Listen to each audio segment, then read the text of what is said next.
जय गुरु गोरखनाथ जी की। हम गुरु गोरखनाथ जी के नगर के हैं। हम गुरु गोरखनाथ को प्रणाम करते हैं।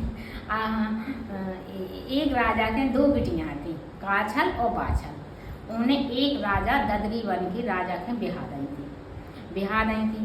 वे राजा की जो पत्नी थी उनके दोनों के बच्चा न थे और वे बूढ़ी हो चली थी।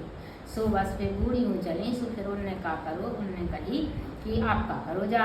सो एक छोटी रानी हती जोन और बड़ी रानी वे गुरु गोरखनाथ जी के ज्योति जलाने लगी और रोज ज्योति जलाए करें, गुरु गोरखनाथ के पुकारी करें। सो एक जो बड़ी रानी थी वह बहुत निश्चल भक्ति करके रखती। सो उन्होंने का करो कि वह रोज पुकारी करती। सो एक दिन गुरु गोरखनाथ जी नगर में आ गए और जैसे भी नगर में आए उनकी बगिया में उसी वक्त सूख गई थी, बगिया सूखा पड़ गया। तो बगिया के पेड़ पौधे सब हरियाई आई, कुआं में पानी आ गया और सब कुछ अच्छे हो गो।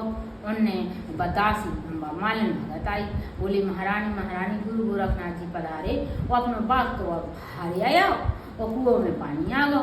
तो वह रानी बोली कि तो वह में चला। तो उन्हें सोने की थार में गज्जा को घी कपूर और बाटी लाई और फूल पाती और भी तैयार होकर चली गई। सो उन्हें गुरु गोरखनाथ की साथ तय कर्म लगाए और चरण में प्रणाम करो और रोने लगी।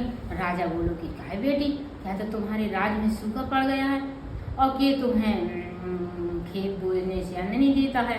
बोली महाराज अब तुम तो सब जानत, मेरे खेत में पत्थर पड़ गए और है सो मुझे संतान नहीं होता।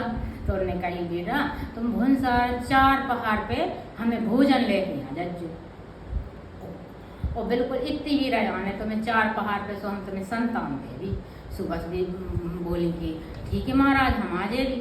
बस भी गई सुबह हल्की रानी बोली बहन दीदी तुम कहाँ गई थी? बोली कि है सो उसे गुरु गोरखनाथ जी आए बगिया में। सो मुझे ना 4 बजे रोटी बनाने और 56 भोज लेकर गुरु गोरखनाथ के पहुँचने। सो मुझे संतान दे रहे, सो अपन के संतान हो जाने। सो बस बोली कि एक ही संतान हो जाए। तो राजा यही की चाहे इसे मैं 2 बजे रोटी बना लूँ, जब 4 बजे बना है मैं 2 बजे बना ले हूँ, जब उठाई ना पाए मैं पहले ही बना के तैयार हो जो मैं चली जाऊँ मोह हो जाए संतान।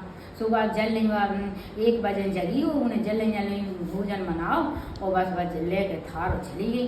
और तो जाकर गई गुरु गोरखनाथ के साथ पैकर में लगाए वो पावन तरेंगे परी और बोली महाराज लो भोजन कर लो, मैं आ गई। बोली बेटी जा तुझे 2 संतानें होगी। सो वरदान दे दो उनने भोजन कर लो और गुरु गोरखनाथ जी बस बोले हम फिर हम बाग से चले गए। वे उठी वो बाग